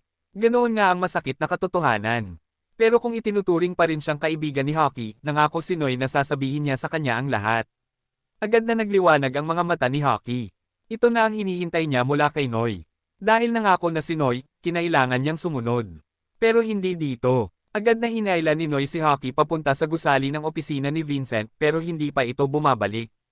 Tila hindi pa tapos ang press conference sa totoong mundo. Maya-maya lang, isang aso ang sumunggab kay Noy, dinilaan ang buong mukha nito. Aso pala iyon ni Ramsha. Para makabawi sa bastos na pag-uugaling ito, inimbitahan ni Ramsha sina Noy at Hockey sa kanyang bagong bukas na kafe. Dahil inimbitahan ng isang babae, agad na pumayag si Hockey, at napabuntong hininga na lamang si Noy. Hindi pa bumabalik si Vincent, kaya ayos lang na maglaan ng oras doon. Habang nakaupo sa kafe, ikinwento ni Noy kay Hockey ang lahat ng alam niya. Isa lamang itong virtual na mundo na nakaprograma. Hindi alam ni Hockey kung nagsasabi ng totoo si Noy. Pero kahit na ganoon, mahirap pa ring tanggapin. Kaya inilabas ni Hockey ang kanyang gaming device at nagsimulang magmuni-muni. Kaya, isa ka lang palang karakter sa isang laro. Pero ayos din yan, dahil kahit ano paman, isa ka pa ring gamer na nabubuhay sa mundong ito. Nagulat si Noy sa mabilis na pagtanggap ni Hockey. Dati, labis siyang nababagabag ng isyong ito. Kung alam lang niya na ganito ka-optimistiko si Hockey, matagal na sana niya itong sinabihan. Sa puntong ito, dinalhan sila ni Ramsha ng kape. Habang umiinom, napansin ni Hockey na nakatayo si Ramsha sa isang sulok, pinagmamasdan si Noy. Tila interesado siya sa kaibigan nito. Nang marinig ito, agad na namula si Noy, at naalala rin ang babala sa kanya ni Vincent. Para sa mga tao sa totoong mundo, isa siyang sakuna, kaya kailangan niyang maging maingat. Tunay ngang lumingon si Noy kay Ramsha. Wala siyang pinagkaiba sa iba, pero bawal siyang magtiwala kahit kanino rito. Maaaring may isang taong mula sa totoong mundo na nagmamasid sa kanya. Komendat pa si Ramsha kay Noy na siyang nagpasiguro kay Hockey na interesado ito sa kanya. Hindi iyon ang iniisip ni Noy na siyang ikinainis ni Hockey. Hinampis niya ang mesa at idineklara ang sarili na isang eksperto sa pag-ibig at agad niya itong nakilala sa isang sulyap. Sa totoong buhay, labis na nag-aalala si Modest kay Noy, hindi niya alam kung ayos lang ba ito. Babalik daw sila para sa isang press conference, pero kahit ngayon, katatapos lang ng mga paghahanda ni Modest. Hindi pa opisyal na nagsisimula ang press conference. Tahimik na nakaupo si Noy at Hockey, nag-e-enjoy ng kape, nang biglang lumapit sa kanila ang may-ari ng kafe, at tinanong kung paano nila nakuha ang kape niya. Dahil walang alam si Noy tungkol sa kape, hindi siya nang ahas na magbigay ng masyadong pagsusuri at tanging purihin lang ito dahil napakasarap. Labis na ikinatuwa ng may-ari ng kafe ang papuri na ito. Dahil nakita niya si Noy at Hockey bilang mabubuti at maliksi na mga bata, inalok niya sila ng trabaho. Kung may pahinga sila sa paaralan, maaari silang magtrabaho sa kafe, at bilang kapalit, bibigyan niya sila ng libreng kape. Nagningning ang mga mata ni Hockey, at mabilis siyang lumingon upang hingin ang opinyon ni Noy. Nag-aalangan pa rin si Noy, hindi alam kung paano sasagot. Maya-maya lang, sumulpot si Cass sa pintuan ng tindahan at tumakbo papasok para salubungin si Noy. Dahil sa sobrang cute ni Cass, hindi napigilan ni Ramsha na lumapit para yakapin ito. Medyo nag-alala si Cass sa yakap ng isang estranghero ng ganito. Kinailangang ihiwalay ng may-ari ng kafe si Ramsha sa kanya na siyang ikinainis ni Ramsha. Nagprotesta siya na naaakit lang siya sa mga cute na bagay. Biglang tumahol ng malakas ang alagang aso ni Ramsha. Kasunod noon, tumunog ang alarma ng halimaw ng lungsod. Sa paanuman, ang mga koordinasyon ng paglitaw nito ay eksakto sa lokasyon ng kafe. Natakot ang mga tao at nagtakbuhan palayo sa takot. Binuksan ng may-ari ng kafe ang kanyang device para tingnan ang sitwasyon. Nabigla si Noy nang matuklasan na ang may-ari ay isang manlalaro mula sa totoong mundo. Hindi tulad ng ibang pagkakataon, sa pagkakataong ito ay lumitaw ang halimaw mula sa ilalim ng lupa. Inaasahan nila ang isang nakakatakot na bagay, ngunit isa lamang pala itong nunal, na ikinadismaya ng may-ari ng kafe at ni Ramsha. Kakabukas pa lang ng kafe, at nararanasan na nila ang malas. Marahil ay kailangan nilang gamitin ang malas sa pamamagitan ng halimaw na ito. Nagsalita ang dalawa ng may kumpiyansa kaya agad na napagtanto ni Noy na sila ay mga veterano ng manlalaro. Pinaandar niya ang kanyang aparato para sa isang mabilis na pagsusuri, at sa katunayan, ang mga antas ng dalawang ito ay higit pa sa kanya. Pagkatapos ay sabay na isinuot ng may-ari ng kafe at ni Ramsha ang kanilang mga kasuotang pandigma. Maging ang alagang aso ni Ramsha ay may baluti. Nagsimula ang kanilang pag-atake. Kumuha ng bomba ang may-ari ng kafe at sinigawan ang lahat na takpan ng kanilang mga tainga. Naghagis siya ng sonic bomb, at habang naparalisa ang halimaw sa tunog, si Ramsha, dala ang kanyang baril, ay sumugod at direktang pinaputukan ang mga binti ng halimaw. Pagkatapos ay sumipol siya, inutusan ng kanyang alagang aso na putulin ang binti ng halimaw. Nag-away sila ng husto kaya't nag-alala si Cass. Pinayuhan niya si Noy na umalis sa lugar na ito, ngunit syempre, tumanggi si Noy. Pinapante niya si Hockey kay Cass sa isang ligtas na lugar, habang isinusuot naman nito ang kanyang baluti upang sumama sa may-ari ng kafe sa labanan. Mula pa sa simula, alam na ng may-ari na si Noy ay hindi isang ordinaryong tao. Ang halimaw na ito ang kanilang misyon. Ngunit kung mapapatay ito ni Noy, ibibigay ng may-ari ang lahat ng gantimpala kay Noy. Walang pakialam si Noy habang binubunot niya ang kanyang espada. Hindi niya kailangan ng anumang gantimpala. Ginagawa niya ito para protektahan ang kanyang mundo at ang kanyang mga mahal sa buhay. Sumugod si Noy upang salakayin ang halimaw kasama si Ramsha. Ang kanilang kombinasyon ay napakalakas kaya kinailangan ng halimaw na maghukay sa ilalim ng lupa upang makatakas. Mabilis na sinundan ng pangkat ang butas na hinukay nito sa ibaba. Nakakamangha ang tanawin sa kanilang harapan. Ang lugar ay puno ng kakaibang mga sako ng itlog. Kumuha ang may-ari ng kafe ng isang light stick at inihagis ito sa mga itlog. Agad na nagsilabasan ng maliliit na halimaw mula sa kanilang mga bahay-uod. Napakarami nila, kaya medyo kinabahan ang may-ari ng kafe. Agad niyang hinayla palabas ng butas si Noy, at nag-iwan ng granada sa loob. Samantala, si Ramsha ay patuloy pa ring naglilibot sa kuweba kasama ang kanyang alagang aso. Maingat na naghagis ang may-ari ng kafe ng ilang granada pa upang lipulin ang mga halimaw, ngunit hindi ito naging epektibo. Nakalusot sila sa lupa at lumabas, tinarget ang kafe kung saan nagtatago sina Hockey at Cass. Sa sobrang takot ni Cass ay napasigaw siya, na ikinagulat ni Noy. Agad niyang kinuha ang kanyang espada at sumugod upang suportahan sila. Hindi gaanong malalakas ang mga halimaw na ito. Nang ilang beses lang nahamampi si Noy, natakot sila ng husto para sumulong. Nang makitang tila si Noy ang kanilang kalaban, pinalitan nila ang kanilang target kay Kalihim Momoka. Sa isang panig ay ang kaligtasan ni Cass at Hockey, at sa kabilang panig ay si Momoka na sumisigaw ng tulong. Naguguluhan si Noy, hindi alam kung paano kikilos ng tama. Hindi ito magandang paraan, kaya agad na nakaisip ng ideya si Hockey. Lumingon siya at tinawag si Cass para sumama sa kanya sa ikalawang palapag. Doon sa taas, hindi na nila hinaranggan si Noy, kaya naman hinayaan na lang nila itong iligtas si Momoka. Pagkatapos, binasag ni Hockey ang emergency glass at sumigaw para ipaalala kay Noy. Agad na naunawaan ni Noy ang intensyon ni Hockey at tinawag ang may-ari ng kafe. Agad na hinagis ng may-ari kay Noy ang isang sonic grenade.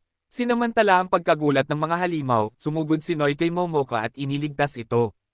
Napakaraming halimaw, kaya pinatalon ni Noy si Momoka sa kanyang likod. Tumakbo sina Hockey at Cass papunta sa ikalawang palapag para magtago. Maingat na inayos ni Hockey ang mga mesa at upuan para harangan ang lahat ng pasukan, naniniwalang pansamantalang ligtas ang mga ito. Ngunit hindi, ang buong gusali ay nagsimulang yumanig ng malakas. Si Noy, dala si Momoka, ay tumakbo palabas ng gusali ng tumindi ang nunal, dahilan para magkagulo sina Noy at Momoka. Humarap ang halimaw upang atakihin ang may-ari ng kafe. Maya-maya, nagkamalay si Noy. Sa loob ng kafe, lalong natatakot si Hockey. Kung mananatili sila rito, kalaunan ay magiging pagkain sila ng mga halimaw. Kailangan muna nilang makahanap ng daan palabas. Habang tumitingin sa paligid, nakita ni Hockey na ang bintana ay isang magandang opsyon lamang. Ngunit ang pagtalon mula sa ikalawang palapag ng ganito ay malamang na mabali ang kanilang mga binti. Hindi alam ni Hockey at Cass ang gagawin ng may mga uod mula sa bubong na bumaba at nakapalibot sa kanila. Sa sobrang takot ni Cass at Hockey ay umatras sila. Nang nasa pinakamapanganib na sila, bumalik si Ramsha sa tamang oras. Gamit ang kanyang baril, napatay niya ang lahat ng nakakasuklam na uod. Sa labas ng kafe, nakaupo si Noy sa tabi ng halimaw. Dahil ang isang ito ay halos kapareho ng isang bulag na nunal, hanggat hindi sila gumagawa ng anumang ingay, hindi sila nito mapapansin. Ngunit sa sandaling iyon, nagising si Momoka. Nang makita ang napakalaking halimaw, sa sobrang takot ay napasigaw siya, na nagpabatid sa halimaw tungkol sa kanilang presensya.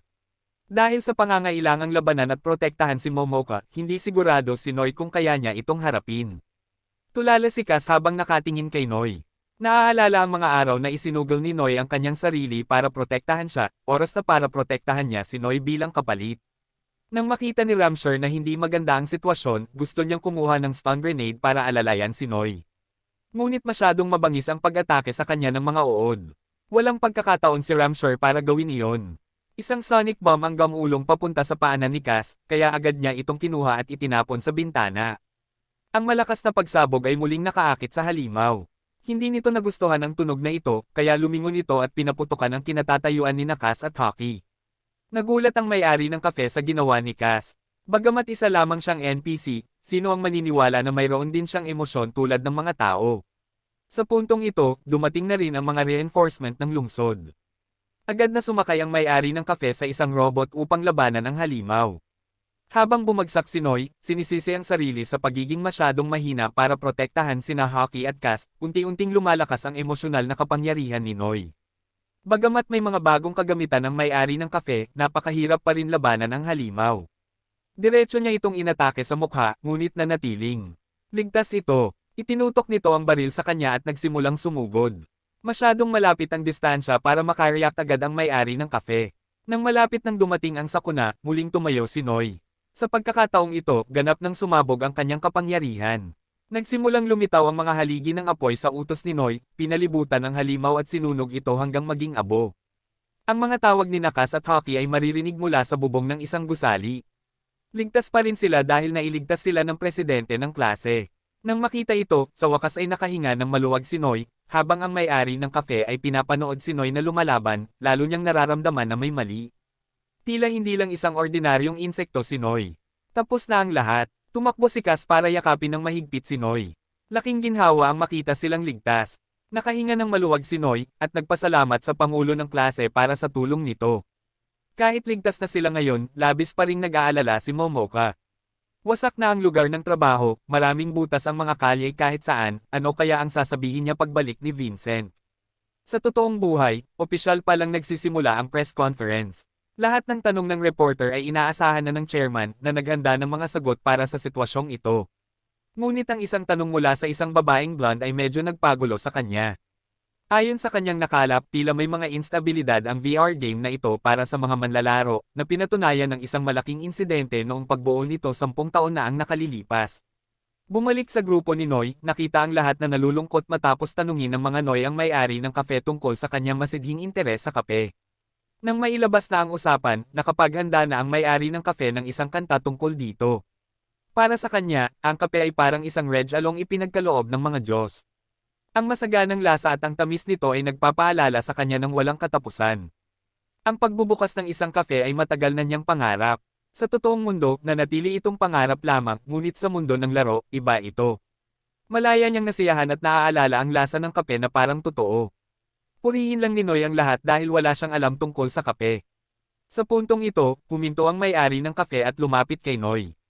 Iniabot niya ang kamay, inaanyayahan siya, at sinabing walang mga patakaran na nagbabawal sa mga manlalaro at NPC na maging magkaibigan. Muli, seryoso niyang inanyayahan si Noy na magtrabaho ng part-time sa kanyang kafe. Ngumiti si Noy at tinanggihan ang alok. Maaari silang maging matalik na magkaibigan, ngunit hindi posible ang pagtatrabaho ng part-time para sa kanya dahil kailangan ni Noy na maglaan ng oras para sa kanyang mga kaibigan. Sa araw na ito, humingi ng paumanhin si Noy sa may-ari ng kafe at kay Ramcha. Alam ni Noy na pareho silang mabubuting tao, ngunit sila ay mula sa totoong mundo, samantalang siya ay isang NPC lamang. Kaya naman sinunod pa rin ni Noy ang mga prinsipyo at babala mula kay modus na huwag magtiwala kan-inuman. Lalong naging kawili-wili para sa may-ari ng kafe si Noy. Matapos makaalis ng sapat na ang grupo ni Noy, tinawag niya ang kanyang kapatid na babae. Lumalabas na matagal nang nagmamasid si Hako mula sa rooftop. Nang makita niya si Hako, agad siyang niyakap ni Ramcha. Sa pagkakataong ito, nilapitan ng may-ari ng kafe at ni Ramcha si Noy dahil sa kuryosidad, batay sa mga kwento ni Hako, at ngayon si Noy nga ang eksaktong inilarawan ni Hako. Kaya para sa susunod na aksyon, naisip ng may-ari ng kafe na dapat muna nilang obserbahan si Noy, bahagyang dahil gusto nito si Noy, at bahagyang dahil inutusan sila ng kanilang team leader na huwag makialam. Agad na sumang-ayon si Hako. Kung kikilos sila ng Masyadong padalos-dalos, agad nabuburahin ng sistema si Noy. Sa puntong ito, ipinaalala ni Ramcho sa may-ari ng kafe na isang araw palang bukas ang kanilang kafe at natupok na ito ng apoy. Sa totoong buhay, nagalit ng husto ang chairman sa tanong ng reporter. Para sa kanya, ito ang kanyang hilig sa buhay, isang proyektong 10 taon nang ginagawa. Kaya kahit may mga teknikal na pagkakamali, nagbigay pa rin ng positibong feedback ang mga manlalaro sa pagsusulit. Walang saysay ang karagdagang pakikipagtalo, kaya ibinaling ng reporter ang kanyang atensyon kay Modos. Kung ang pinag-uusapan ay ang pagsusulit 10 taon na ang nakalilipas, ayon sa impormasyong kanyang nakalap, si Ginang Modos ay lumahok din sa pagsusulit na iyon. Agad na nabaling ang atensyon ng lahat ng reporter kay Modos. Labis itong ikinagalit ni Keikan. Gusto niyang sumugod palabas para pigilan ito ngunit hinarang din siya ni Vincent. Sa puntong ito, ang padalos-dalos na pagkilos ay sisira sa lahat. Sa sandaling iyon, may nais ipahayag ang chairman. Tungkol sa kanyang apo na si Modos, idineklara niya na ito ang kanyang kahalili. Mula pagkabata, si Modos ay may sakit na, ngunit dahil sa larong ito, nagawa niyang mabawi ang kanyang kalayaan. At dahil dito mismo sinubukan ng chairman na paunlarin pa ang larong ito. Kahit sino ka pa sa totoong mundo, basta't nilalaro mo ang larong ito, malaya mong magagawa ang gusto mo. At iginiit niya na walang anumang pinsala o kamatayan sa laro. Lahat ng sinabi ng babaeng reporter ay mga walang katuturang tsismis lamang. Pinagbantaan niya ang lahat ng nasa bulwagan. Kung mayroon mang ibang taong may tutol na opinyon, ituturing niya silang kanyang kalaban. Ang mahusay na talumpati ng chairman ay umani ng hindi mabilang na palakpakan mula sa mga reporter. Sa puntong ito, wala nang nangahas na magtanong pa sa kanya. Pagkatapos, binisita ng Pangulo ng klase ang bahay ni Noy upang bendahan ang mga sugat nito. Pagkatapos ay dinalhan siya ni Noy ng isang bote ng gamot, ipinapahayag ang kanyang pagnanais na sanayin siya ni Chino. Ang pangyayaring ito ay lubos na dahil kay Chino. Alam ni Noy na hindi niya kailanman mapoprotektahan sina Cass at Hockey kung mananatili itong mahina. Bumantong hininga si Chino at tinanggap ang kahilingan ni Noy. Si Noy ay may sapat na lakas ng loob, ngunit medyo kulang lang sa kasanayan. Kaya tuturuan siya ni Chino kung paano umatake at magdepensa sa pinakamakatwirang paraan. Nagsimula agad ang pagsasanay ni Noy pagkatapos noon. Sa totoong buhay, sina Keiken at Vincent ay pinagalitan ng chairman dahil hinayaan nilang mag-login si Miss Modes sa laro ng mag-isa. Nanghihina ang kanyang katawan, kaya ayaw ng chairman na makapinsala sa susunod niyang kahalili. Sinusubukan pa ring magpaliwanag ni Keikan na siyang dahilan kung bakit direktang inamin ng chairman ang kanyang pagkakamali at humingi ng tawad. Gayunpaman, totoo pa rin ang katotohanang isinama niya si Miss Modes sa laro. Kaya nagpa siya ang chairman na tanggalin sila sa trabaho. Sa puntong ito, nagsalita si Modes upang humingi ng kahinahunan para sa kanilang dalawa. Mula pagkabata, ang kanyang katawan ay masyadong mahina. Hindi siya maaaring lumabas, makipagkaibigan, o humawak ng mga alagang hayop. Pakiramdam ni Modes ay labis siyang nahiwalay at nag-iisa, kaya hiniling niya sa kanila na papasukin siya sa mundo ng mga laro. Kusang damaloy ang mga luha ni Modes na nakaantig sa puso ng chairman. Mabilis siyang tumakbo para aliwin ang kanyang apo. Mabuti na lang at hindi pa rin nasaktan si Modes, pero kailangan pa rin niyang ipaalala rito na kung may anumang hindi maganda para sa kanyang katawan, kailangan niyang tumigil agad. Napakatindi ng pagsasanay ni Noy. Sinuntok ni Chino si Noy hanggang sa magkulay itim at asul ang mga mata nito. Ngunit hindi pa rin siya tumigil. Nahihiyang nagdesisyon si Chino na magluto ng pareho silang kumulo sa gutom. Sa pagkakataong ito ay para gantihan si Noy sa pagpapatira sa kanya. Sa sandaling iyon, tumunog ang doorbell. Si Cass pala ang may dalang pagkain para kay Noy. Nang makita ang isang ekstrang pares ng sapatos sa bahay ni Noy, natigilan si Cass. Tumibok ang kanyang galit nang makita niyang magkasama sina Noy at Chino. Pagkatapos, sinubukan ni Noy na ipaliwanag kay Cass na naroon lamang si Chino para protektahan at sanayin siya. Siyempre, hindi naniwala si Cass. Hindi ligtas ang pagsasama ng isang lalaki at isang babae sa iisang lugar. Kaya nagpa siya si Cass na gampanan ng misyong protektahan si Noy, ang paalisin si Chino. Nang marinig ito, agad na sumagot si Chino, at nagtanong kung bakit niya dapat pakinggan ang mga utos ni Cass.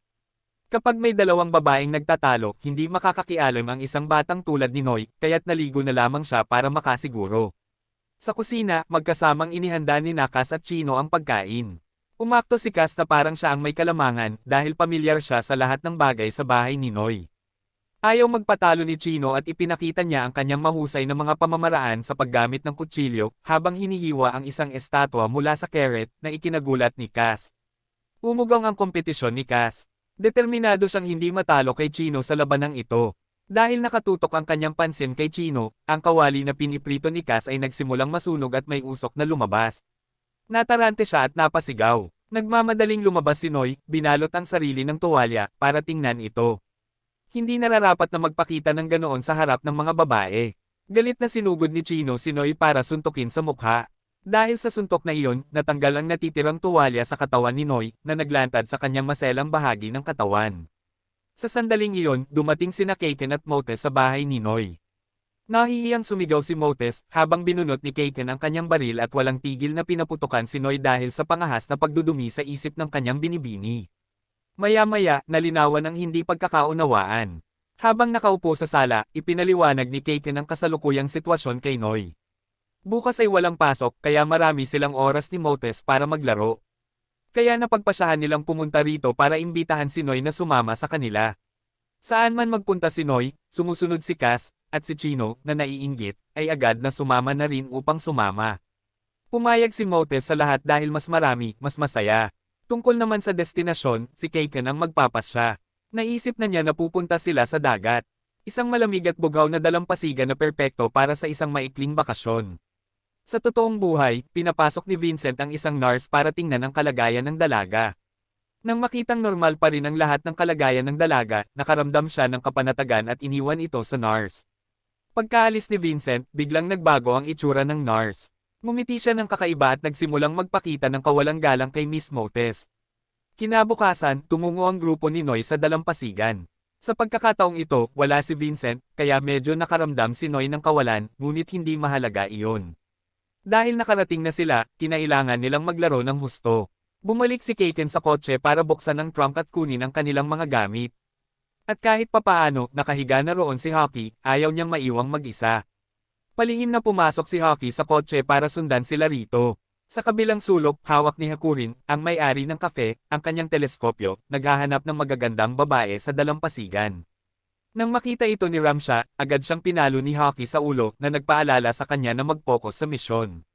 Sumunod, na lumitaw ang kanyang kapatid na si Hako. Nagulat si Hakurin sa paggising niya ng maaga noong linggo para mag-login sa laro. Pagkasabi niya nito, binatukan na naman siya ni Ramsha. Hindi talaga maintindihan ni Hakurin ang iniisip ng mga babae. Maya-maya, nakapagpalit na ng damit panlangoy ang grupo ni Noy. Masayang tumakbo si Cass para ipakita kay Noy, saka hinayla ang kamay nito, gusto sanang sumama sa paglangoy. Tila pinigilan sila ni Chino. Kinailangan sumama ni Noy sa kanya para maprotektahan niya ito, kaya nagpatuloy sa pagtatalo sina Chino at Cass. Nagpalit na rin ng swimsuit si Motes, na nagpapakita ng kagandahan at nakakuha ng atensyon ni na Hockey at Noy, na medyo ikinailang ni na Chino at Cass, ngunit wala silang magawa. Beach volleyball ang unang laro ng grupo. Masaya silang naglaro, ngunit si Motes ay nakaupo lamang sa isang sulok. Dahil sa kakaiba, lumapit si Noy upang magtanong sa kanya. Mahigpit na sinunod ni Motes ang kanyang mga patakaran. Hindi siya maaaring maging masyadong malapit sa ibang mga NPC. Siyempre, mababago nito ang kanilang mga personalidad, maliban kay Noy. Nang marinig ito, umupo rin si Noy at nagsalita kay Motes. Simula nang makilala niya ito, malaki ang ipinagbago ng mundo nito. Sa kanyang pananaw, kahit sino pa si Motes o saan man ito nanggaling, kaya pa rin niyang makihalubilo sa lahat. Isa itong bagong mundo para kay Motes, kaya pinayuhan pa rin siya ni Noy na makipagkaibigan. Sa ganoong paraan, mas marami siyang pagpipilian sa hinaharap. Sa puntong ito, gamulong ang bola sa kanyang paanan, kaya sinunod ni Motes ang payo ni Noy, kinuha ang bola, at tumakbo upang hilingin sa lahat na hayaan din siyang maglaro. Siyempre, sumang-ayon ang lahat. Dahil unang beses niya itong maglaro, hindi sanay si Motes. Pero pagkatapos ng ilang volley, mabilis niya itong nasalo. Habang naglalaro, napansin ni Kaken na ito ang unang pagkakataon na nakita niyang ngumiti ng ganito kaganda ang dalaga. Pagkatapos ng volleyball, naglangoy ang grupo, pagkatapos ay gumawa ng mga kastilyong buhangin. Lahat ng aktibidad ay naging masaya. Pagkatapos, naupo si Noy at Motes sa isang sulok para mag-usap. Bigla, nakita ni Noy ang isang kakaibang babaeng may puting buhok at itinuro niya ito kay Motes. Ngunit sa isang kisap mata, nawala na ito. Kakaiba ang nakita ni Noy ngunit hindi niya ito masyadong inalala. Isinama niya si Motes sa isang bangka papunta sa gitna ng dagat para maglaro. Muli, nakita ni Noy ang babaeng may puting buhok. Sa pagtingin pa lang niya, pakiramdam niya ay pamilyar na pamilyar ang babaeng ito. Tiyak na nakilala na niya ito sa kung saan. Matapos subukang alalahanin, naalala ni Noy na lumabas pala ang babaeng ito sa isang balita tungkol sa isang aksidente. Sa sandaling iyon, nakita ni Noy ang kanyang paglangoy sa ilalim ng tubig. Mabilis na tumalon pababa si Noy para tingnan ngunit agad siyang nawala sa kanyang paningin. Habang iniisip niya ito, lalong nagiging kakaiba ang pakiramdam niya. Kinumbinsi niya ang sarili na nag-hallucinate lang siya. Pero lubos na naniwala si Motes kay Noy. Kung sinabi ni Noy na nakita niya siya, malamang totoo ang babae. Ang tanong ay kung bakit siya sumusulpot at nawawala ng ganoon. Sa dalampasigan, sina Cass at Chinuo ay nainip na. Naupo sila sa buhanginan upang magpahinga. Medyo nainggit si Cass nang makita si Noy na laging nasa tabi ni Motes. Sa puntong ito, nagsalita si Chinuo para payuhan si Cass na sumuko na. Dahil kahit ang isang tagalabas na tulad niya ay alam na wala talagang nararamdaman si Noy para kay Cass. Alam ito ni Cass, pero paano niya nagawang iwan si Noy ng ganoon kadali? Sa sandaling ito, tumunog ang telepono ni Chinuo. Sinagot niya ito, ngunit ibinaba na ng kabilang linya ang telepono. Sinubukan ni Chinuo na tawagan muli ngunit walang natanggap na tugon. Sapat na iyon para maintindihan niya na may mali. Sa lungsod, nahuli ni Nightwolf ang kasamahan ni Chinuo, na pinagkunan niya ng maraming impormasyon tungkol sa kanya, at nagpas siyang bisitahin sila para magsaya. Tumunog muli ang alarma ng halimaw. Saan man magpunta si Noy, may mga halimaw na lumilitaw doon. Isang higanteng kraken ang lumitaw at tinarget ang isang barkong panturista. Napakalapit nito sa kinaroroonan ni Noy at Motes, kaya hindi sila masyadong nag-isip, direktang isinuot ang kanilang mga kasuotang pandigma, at nagmadaling protektahan ang mga inosenteng tao.